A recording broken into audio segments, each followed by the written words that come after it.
Essa é a nossa aula da unidade 2. Vamos iniciar a unidade 2. Nessa unidade, teremos alguns conteúdos, dentre eles, histórico e princípios das metodologias de ensino das línguas. Segundo, o que é aprender línguas?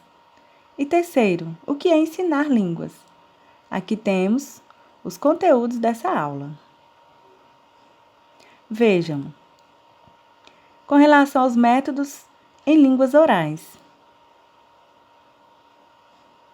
Percebam que as habilidades mais enfatizadas nesse processo, no aprendizado de línguas, diz respeito à escrita, ao desenvolvimento da escrita, as regras gramaticais da língua portuguesa, a cobrança dessas regras, a memorização de vocabulário e a tradução de textos. Então, vejo que aqui faz parte da metodologia para línguas orais, para quem está aprendendo a língua portuguesa. E o surdo que vai aprender a língua portuguesa na escrita, por meio da escrita, primeiro ele vai adquirir o vocabulário, as palavras, posteriormente as frases, posteriormente os textos. Isso é um processo.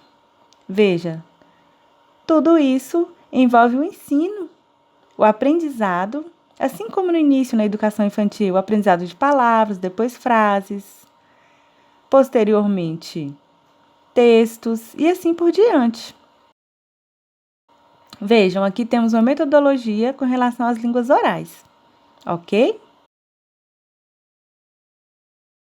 Aqui, dando continuidade, temos aqui os métodos em línguas orais, o método clássico, o método de tradução e gramática, método seriado, método direto, também o método do exército e o método audiolingual. Vejam, aqui temos os principais métodos de ensino, a partir de regras e conceitos. Percebam aqui vários elementos que vão ser explicados a partir de agora. Dando continuidade, temos o método silencioso, método comunicativo de aprendizagem da língua, método da resposta total, método sugestopédia, método natural, método de ensino de língua comunicativa. Então, vejam, aqui temos vários itens. Todos esses elementos fazem parte do processo de aprendizado, quer seja no processo da língua escrita, oral, traduzida. Então, temos esses vários elementos aqui e as metodologias que devem ser aprendidas a partir deles, a partir desse item. Lembre-se de todos esses elementos, essas regras, ok? De acordo com o autor Almeida Filho, 1999, traz duas abordagens, a gramatical e a comunicativa. Então, a partir do contexto histórico, para o ensino das línguas, tem como foco a abordagem comunicativa, no aprendizado das línguas. Então, tem algumas metodologias orientadas, que tem como abordagens, vejam, a partir dessa pesquisa, mostra aqui diversas metodologias, conforme já apresentado anteriormente. Então, há várias estratégias de ensino, várias metodologias. Agora, vou explicar para vocês algumas abordagens. Vejam. A primeira abordagem estrutural gramatical. De acordo com essa, o aprendizado de uma língua se dá por meio da comunicação, a partir do aspecto fonológico, morfológico, fonético, a partir do som. Assim se dá a aprendizagem, ou seja, a língua oral. E a partir da escrita. Já a abordagem comportamental parte da perspectiva de que a ideia de desenvolvimento a partir do cotidiano, da prática da língua. Então, veja, aqui há a ideia de desenvolvimento da língua. Aqui temos a abordagem cognitiva, que, nessa perspectiva, o aprendizado de uma língua se dá por meio das interações cognitivas. E é um processo normal, a partir da interação, um processo natural. Veja, aqui temos algumas abordagens, conforme elencadas. Extrema relevância que o professor conheça essas estratégias de ensino com esses enfoques, ok? Dando continuidade às abordagens, temos aqui a abordagem afetivo-humanística. Nesse sentido, o aprendizado se dá por meio do contexto social, das interações, por meio da língua. Então, surdo encontrando com surdo, utilizando a língua de sinais, interagindo de forma natural no contexto social. Assim como ocorre com os ouvintes na língua oral, na língua portuguesa. Então, às vezes, entra em contato com palavras mais complexas e é por meio da interação que é o aprendizado. Então, as pessoas em um contexto social aprendem. Temos aqui a abordagem de compreensão.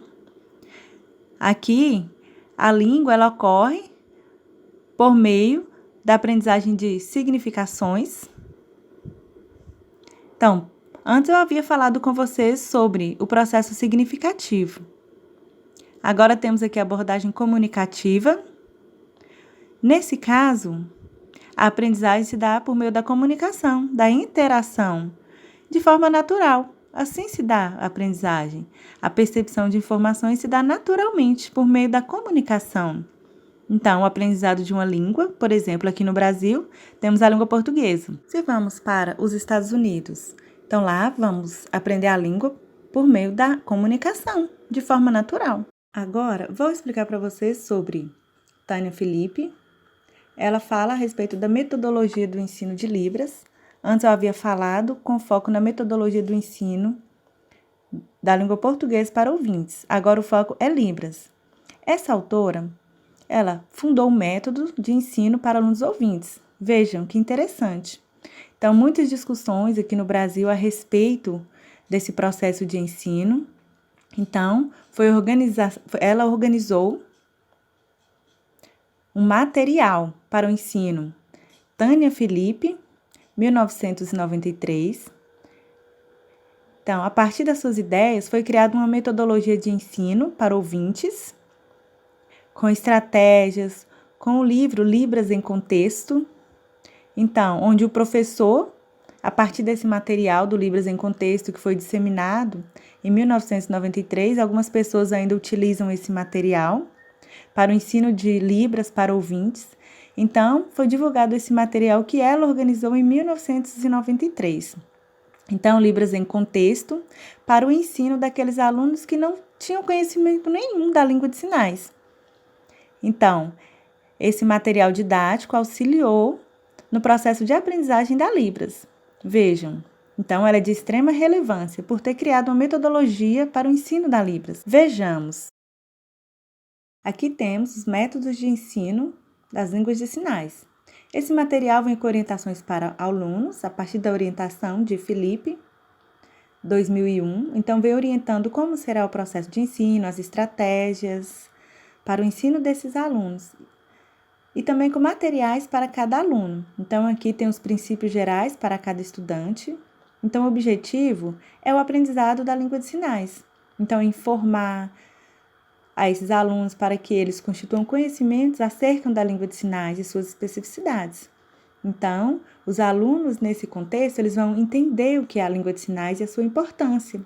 Aprender sinais, e não somente sinais. Há aqui também o ensino de cultura surda, informações a respeito da comunidade surda, do surdo, da língua de sinais, dentre outros. Então, são informações relevantes que devem ser passadas aos alunos. Vários elementos do contexto histórico e além do ensino de sinais. Tudo isso é de extrema relevância para que os alunos aprendam, aproveitem para esse aprendizado, para comunicar. E, na verdade, não fica focado somente no papel, a interação por meio da língua de sinais. E assim, esse aluno, ele consegue a fluência. como se desenvolver nesse período. Então, aproveite, estimule esse aluno, estimule esses alunos ouvintes a aprenderem a Libras. Agora, a partir da proposta de Tânia, temos aqui alguns elementos que devem ser repassados aos alunos. Não precisam ter medo, mas prestem atenção. O principal que os alunos devem se atentar: evitar falar durante as aulas. Então, os alunos conversarem em língua oral, evitem, devem se atentar ao professor sinalizante. Porque, se não olhar para quem está sinalizando, vai perder a informação. Se fizer isso, olhar para os lados, perderá a aprendizagem, não vai desenvolver, porque a Libras é visual. Outro detalhe, use a expressão corporal facial para comunicar. Se não sabe língua de sinais, evite escrever. Use a expressão, porque o ouvinte irá entender o que está sendo falado. Se não entendeu, utilize o corpo, os gestos, porque o ouvinte irá compreender essa informação. Outro detalhe, não tenha medo de errar. Se errar, faça novamente, quantas vezes forem necessárias. Evite falar que o aluno está errado, porque senão ele vai ficar traumatizado. Então, evite isso. O importante é que o professor explique. Se estiver errado, pode errar. Ali é um lugar para aprender mesmo. Isso é normal. Vai explicar quantas vezes, vai fazer quantas vezes forem necessárias. Não precisa ter medo de errar. Outro detalhe. É preciso chamar os alunos para que eles despertem a atenção na questão visual, porque se ficarem conversando na língua oral, vão perder informações. Então, chame a atenção deles, porque se ficar conversando oralmente, vai atrapalhar. Então, o principal é que se atente que a Libras é uma língua visual, que eles não conversem oralmente, somente em língua de sinais. E em outros espaços, fora, podem bater papo se quiserem, mas ali em sala de aula, evite a língua oral, somente a língua de sinais, que é visual. Então, é de extrema relevância que o aluno se atente a isso, que fique atento visualmente. Outro detalhe importante, o olho no olho, no processo de interação. Então, sempre que você vai comunicar por meio da língua de sinais, é interessante esse olho no olho. Aqui temos algumas dicas importantes. Veja aqui também alguns princípios para estudante. Nós vemos que, às vezes, alguns alunos ficam com dúvida com relação ao desenvolvimento das aulas. Então, é necessário que sejam orientados, oriente quantas vezes for necessário para o ensino da Libras. Isso é importante. Então, é necessário que tenha atenção a tudo o que está acontecendo para que aprenda bem. Porque se não der atenção, menosprezar, o aluno ficará desmotivado. Então, é necessário que haja estímulo, motivação para que esses alunos eles consigam aprender a língua de sinais. Tenha paciência com esses alunos. O professor ele tem que interagir com o aluno, deve orientar esses alunos. Então, sempre que vê os seus alunos ali, chame-os à frente para que eles possam sinalizar, faça as correções para que ele se desenvolva, ele se sentirá bem naquele espaço. Outra coisa muito importante, em sala de aula, temos ali vários ouvintes, todos os ouvintes. É importante que se comunique a partir da língua de sinais. E assim será o aprendizado mais rápido. Porque se conversar em língua oral, será um aprendizado mais demorado. Então, é interessante que use ali em sala de aula somente a língua de sinais, que a interação seja por meio da língua de sinais. Assim haverá um aprendizado em sala de aula.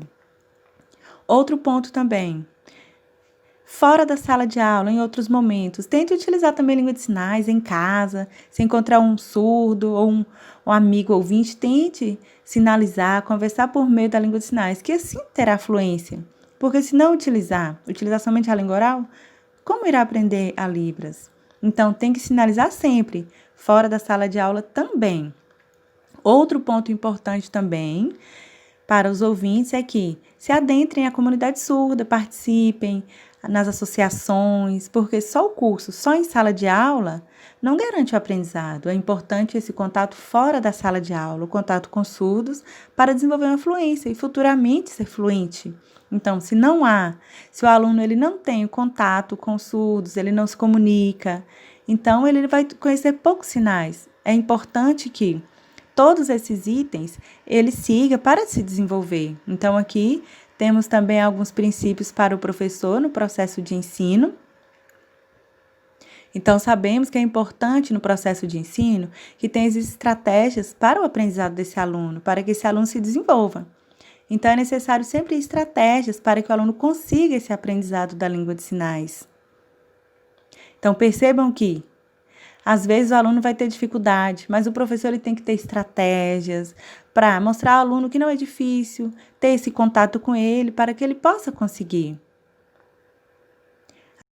Aqui temos alguns princípios gerais relacionados ao professor, ainda de acordo com Tânia, algumas orientações para o professor. Então, é necessário que estimule os alunos, passe segurança, para que eles não fiquem angustiados. Então, passe segurança para esses alunos, de forma que eles tenham tranquilidade, eles consigam aprender a língua de sinais de forma segura, juntamente com o seu professor. Não menospreze o seu aluno, não. Vocês têm que ter uma relação de segurança com esse aluno. Não deixe que ele se sinta inseguro, porque senão ele não irá desenvolver. Então, esteja junto com seu aluno, passe segurança, transmita isso a ele para que ele consiga aprender os sinais. Segurança é muito importante e natural. Outro item. Outro detalhe muito importante. O professor, ao oferecer atividades individuais, é interessante que antes ele explique, que ele sinalize, que ele dê o tempo para a prática, que ele explique. Então, que o aluno ele possa compreender a partir da explicação do professor e assim ele terá segurança. Então, as atividades sempre devem ser passadas aos alunos. Se a atividade é individual, então ele vai conseguir vir aqui à frente se expressar. Então, isso no momento certo, você pode corrigi-lo. Evite falar na frente de todos que ele está errado para não gerar uma angústia e trauma. Evite esse tipo de situação. Então, particularmente, oriente, dessa orientação individual, trabalhos em grupos. Então, tudo isso é muito importante. E você vai desenvolver ali atividades em grupo, individuais, de interação. São várias atividades. Vejam aqui, mostramos aqui algumas formas para o ensino da Libras e que o aluno consiga aprender. O estímulo é sempre muito importante para que o aluno produza em língua de sinais, que ele se expresse, isso é de extrema relevância. Ele vai amar isso. Então, sempre utilize a língua de sinais em sala de aula, estimule a produção em língua de sinais, quer seja em sala ou fora. Converse com seus alunos fora da sala de aula para que ele aprenda. Então, se ele tem dificuldade com alguma palavra, você pode ajudá-lo. Então, ele vai amar esse processo de aprendizado. É uma língua, assim como qualquer outra. Outro detalhe, é importante também que se use a língua de sinais fora da sala de aula. Ao acabar a aula, vai utilizar somente a língua portuguesa? Não. Sempre, a língua de sinais tem que fazer parte da vida, todos os dias, para que ele possa se desenvolver. Sempre tenha também atividades, isso é muito importante, para que ele possa fazer essas atividades e conseguir. Então, isso é muito importante, ele vai gostar do processo de aprendizagem. Percebam que o estímulo é de extrema importância e deve ser uma das estratégias utilizadas pelo professor para com seu aluno. Ainda segundo Felipe, o professor, ele nunca pode pedir ao aluno para falar na língua portuguesa. Evite isso, falar na língua portuguesa, evite. Então, sempre que for conversar com o aluno, utilize a língua de sinais. Evite também a modalidade oral, ou o português sinalizado, bimodalismo. Então, evite, use a língua de sinais. Evite o português sinalizado, não utilize. Utilize somente a língua de sinais, sem a língua oral, ou, quando for o caso, a língua portuguesa. Mas preste atenção a isso. Evite o bimodalismo, a utilização das duas línguas ao mesmo tempo. Evite isso, ok? Quer seja o professor surdo ou ouvinte, utilize prioritariamente a língua de sinais. Outro detalhe, peça ao aluno para evitar fazer anotações no momento da explicação, porque a explicação é em língua de sinais. Então, cada vez que ele vai anotar, ele perde informações, o que o professor está passando. Então, é importante que, no momento das explicações, o aluno, ele evite fazer anotações. Primeiro, ele tem que ver a sinalização, a explicação, para posteriormente fazer as anotações. O que ele lembrar, ele vai anotar. Então, evite escrever no momento da explicação em língua de sinais. Então, tem alguns materiais ali, o livro. Então, em casa, ele pode estudar a partir desse livro e, quando voltar para a sala de aula, interagir. Ainda falando sobre as orientações, evite escrever no momento da explicação. Então, o aluno, ele vai ter um momento para conversar com o professor, para sinalizar, ele vai repetir quantas vezes forem necessária. Evite também a preocupação em memorizar listas de palavras, memorizar sinais. Não, procure criar frases, sinalizar por meio da interação. Se o aluno ele não sabe ainda, ele vai conseguir, ele vai desenvolver os sinais a partir da comunicação. Outro detalhe, o professor, no momento da explicação, ao passar informações, é de extrema relevância que os alunos sintam-se bem naquele momento da aprendizagem e comuniquem-se com o professor surdo. Outro detalhe importante é a questão do estímulo. Estimule os alunos a fazerem atividade, terem contato com surdos, isso é de extrema relevância. Os alunos também devem participar da comunidade surda, ter contato, passeios. Isso é muito importante, participar de palestras, seminários e demais atividades, conviver diariamente com os surdos. Então, os alunos, eles não estarão só em sala de aula. Eles devem ir a vários outros locais, em congressos, palestras, devem ir a vários eventos, onde ali eles vão perceber a cultura surda. Isso é uma forma de estimular esse aprendizado. Então, os alunos, mesmo que eles não saibam, com essa participação eles vão se desenvolver. É uma metodologia para o ensino. Então, perceba que a participação, o estímulo, a participação na comunidade surda é de extrema relevância. Veja aqui, nós temos um organograma relacionado ao ensino da língua, a partir da comunicação.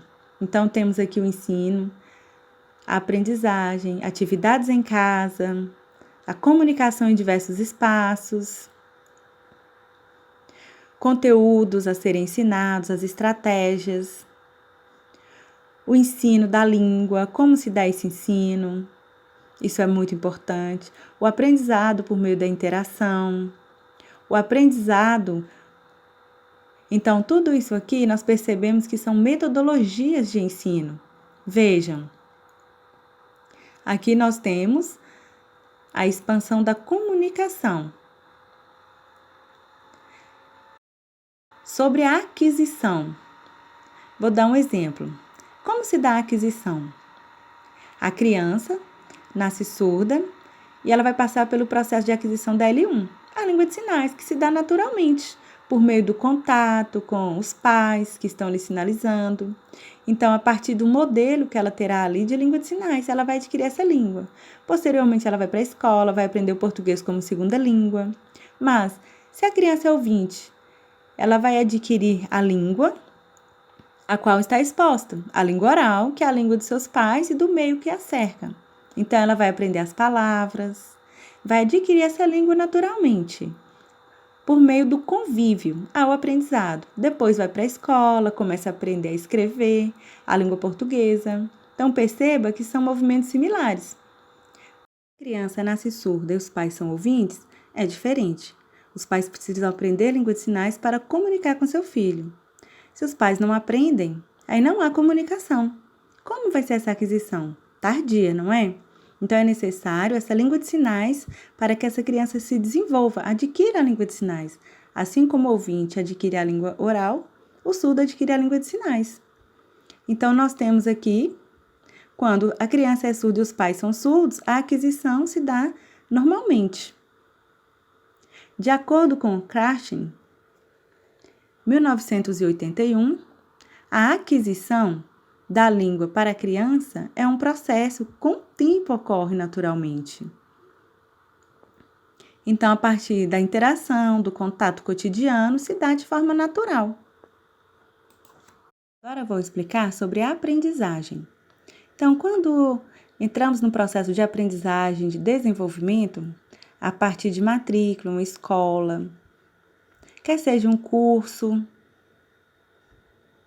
no fundamental, médio, na faculdade, Então, é todo um processo de aprendizagem durante a vida toda. Há o estudo, há a aprendizagem. E a língua também, estamos sempre em constante desenvolvimento.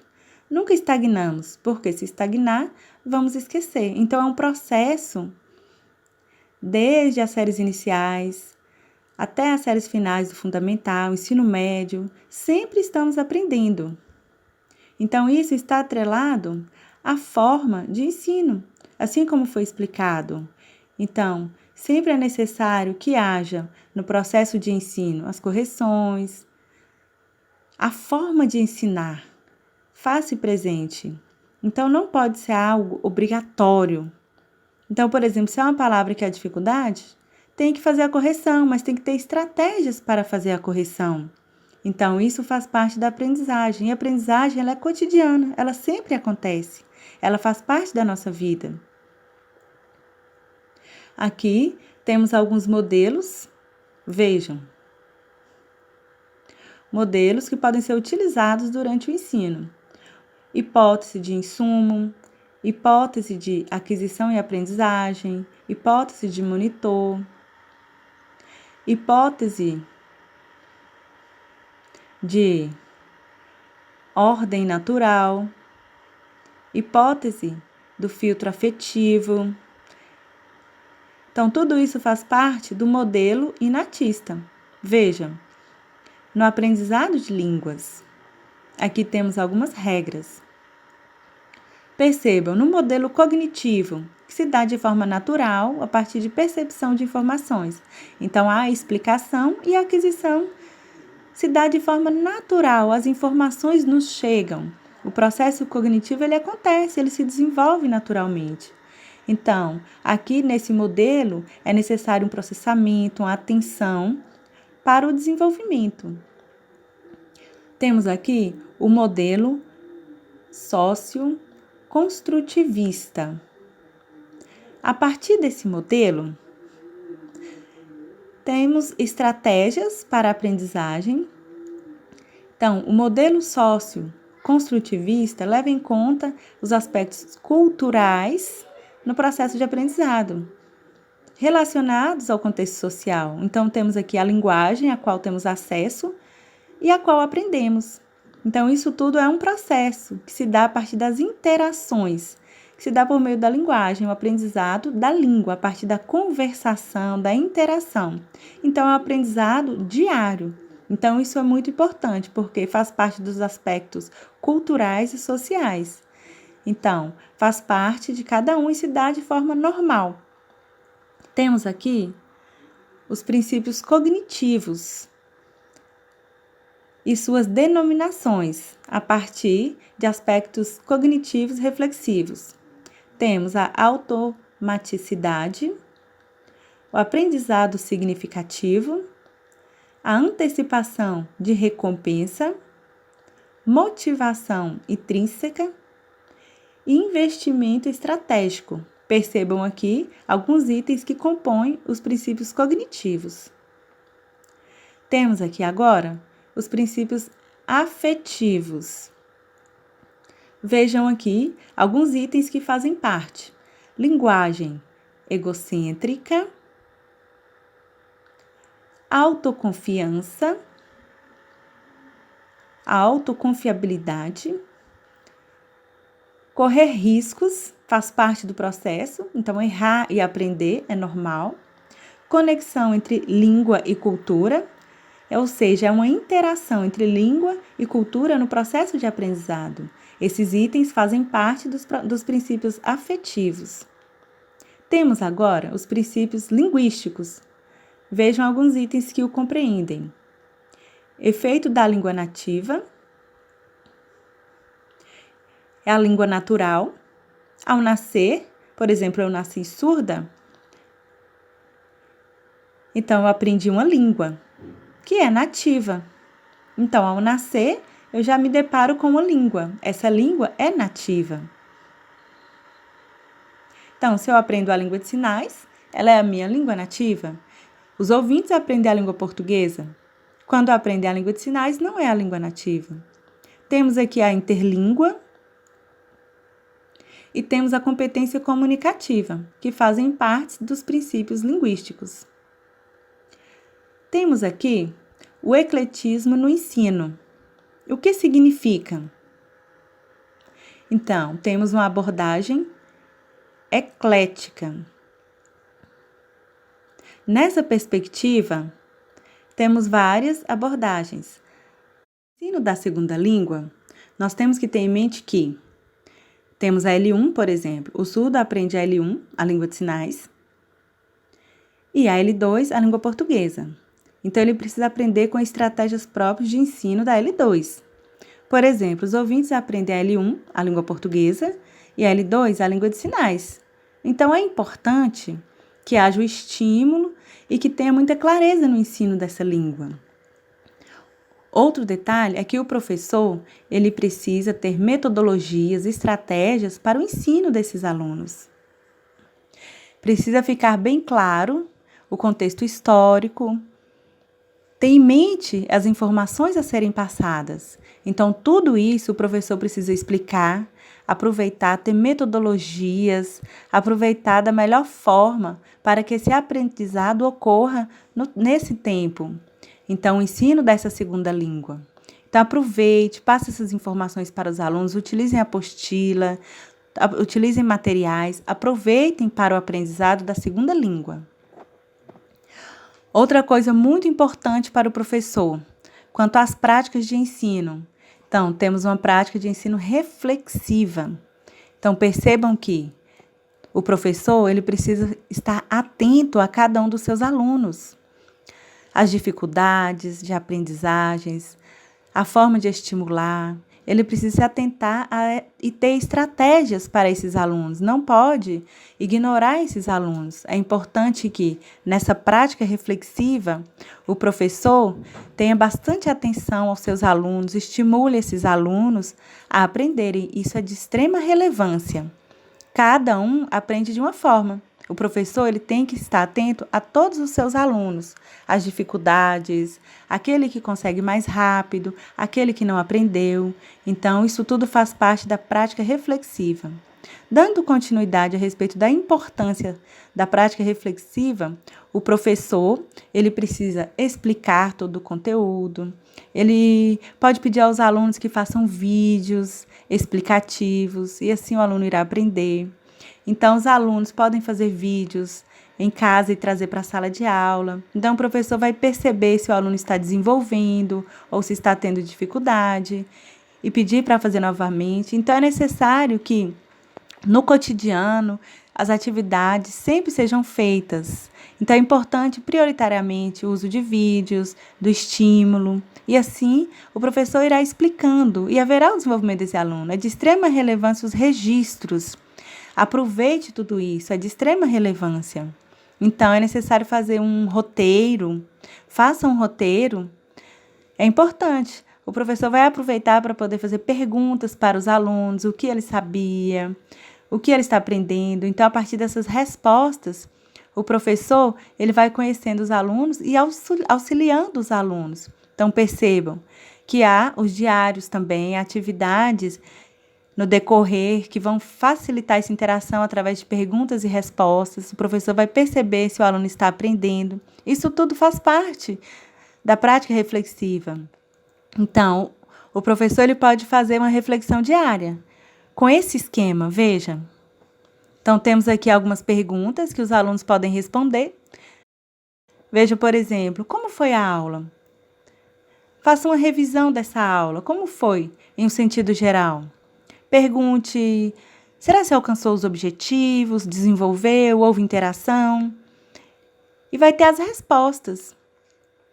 O professor ensinou os conteúdos, os alunos aprenderam, foi difícil, foi fácil. Então, faça perguntas, tenha um feedback desses alunos.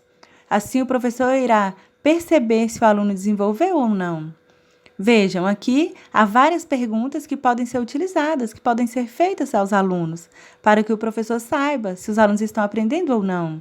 Como ele vai saber se os alunos estão aprendendo? Então, a partir de perguntas como essas aqui, o professor, no decorrer do ensino, utilizou método adequado Houve interação? Então, os alunos vão responder isso. Veja aqui, a quarta pergunta: houve problemas, dificuldades? Não.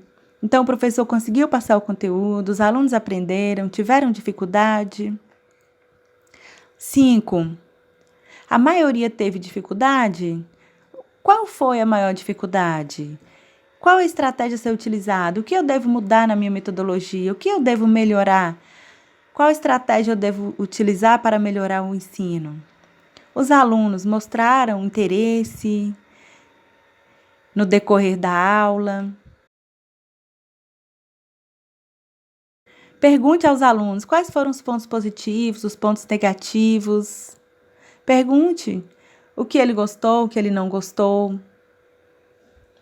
Então, há várias perguntas aqui que podem ser utilizadas com relação à estratégia de ensino e até para o planejamento da próxima aula. Tudo isso aqui é de extrema relevância para que o professor possa melhorar o seu ensino. Então, ele vai entregar essas perguntas, vai ler as respostas, vai perceber o que foi bom, o que foi ruim, para que na próxima aula ele tenha estratégias melhores. Então, o professor ele precisa interagir com o aluno para ter uma aula de qualidade, ok? De acordo com Almeida Filho, o que ele fala sobre as abordagens? Ele fala da existência da gramatical e a comunicativa. Então, é bom vocês conhecerem. Tchau, bons estudos!